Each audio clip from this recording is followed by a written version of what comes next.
Hello everyone, hope you are good. I'm also good. Today I would like us to talk about cancers or tumors. Cancers are malignant disease of various body organs. For examples of cancers are breast cancer, endometrial cancer, cervical cancer, and many more other cancers. But today I want us to talk about cancer of the cervix. Cancer of the cervix is the malignancy disease of the cervix, and it according to the research, it is the third worst spread malignant disease in female reproductive organs. Risk factors of cervical cancer. Number 1, introduction to the human papillomavirus, that is type 16 and type 18. We can have a history in the family of cervical cancer. So if there is a history of cervical cancer in the family, there is a high chance of being predisposed to the same.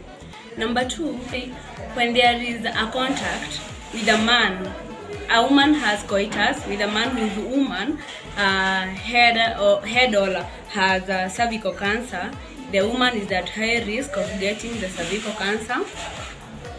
When a person has the HIV, or maybe he has some other conditions that lead to immunodeficiencies, she is at risk of getting the cervical cancer.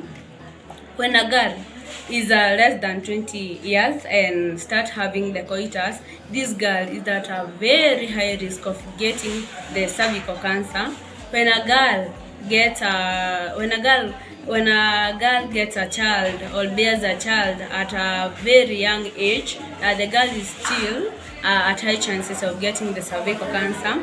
And lastly but not the least, when someone uses the oral contraceptives for a long period of time, she is at a risk of getting the cervical cancer. But at this, I want to elaborate more. When you're using the oral contraceptives, it's good to have a follow-up from the doctor or from a good health center, so that you can be done a follow-up and know all about it. Cervical cancer is true. Cervical cancer is real. Let's keep cervical cancer out of us. Yes, now I want us to talk about the preventions of cancer among female. Cancer has been known to be one of the dangerous diseases among the female people in the world, but there are some measures that we need to take so that at least we control the spread of it. One of those prevention measures we have safe sex, and I'm going to at least explain a bit of what safe sex means.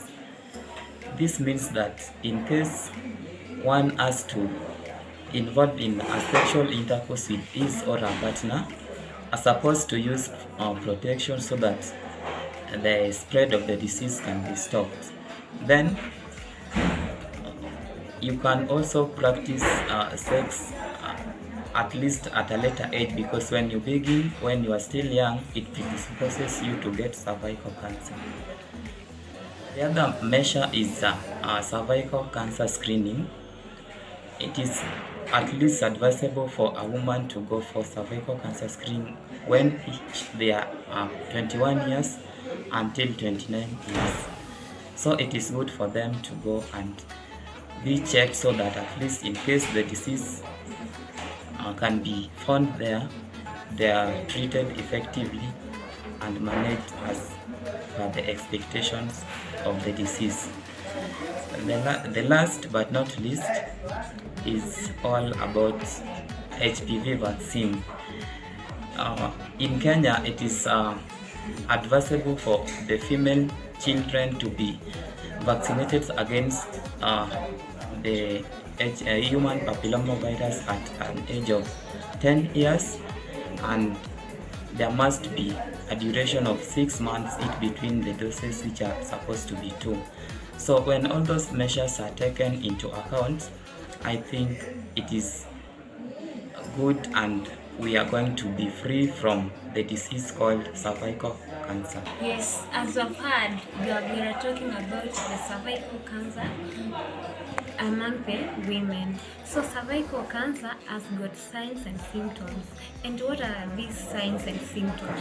So, 1.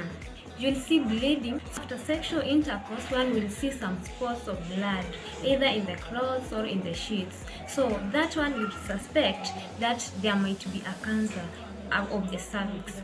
2, when during micturition, you'll see some spots of blood in the urine or some colored urine. You'll suspect of cancer of the cervix. And 3, in a menopause woman, you should not see bleeding again. But in a menopause woman with cervical cancer, you will see a bleed. That was about bleeding. Number 2, let's talk about pain, which will come at late stage. This pain, you'll experience it in the lower abdomen. Number 3, we are going to talk about excessive discharge in the vagina. So let's all go. If we have got these signs and symptoms, and be screened as we have heard, that is a measure of cancer of the cervix. Let's now stage the cervical cancer. Stage 1 of the cervical cancer. The cancer will be confined in the cervix. When we go to the stage 2 of the cervical cancer, it will start invading the uterus. When we go to the stage 3, it will go beyond the pelvis or the vagina. And lastly, stage 4. Now the cancer is already beyond the pelvis or the vagina, and now it will start invading the bladder or the rectum. And those are the stages of the cervical cancer. And now I want to talk about the treatment of cervical cancer.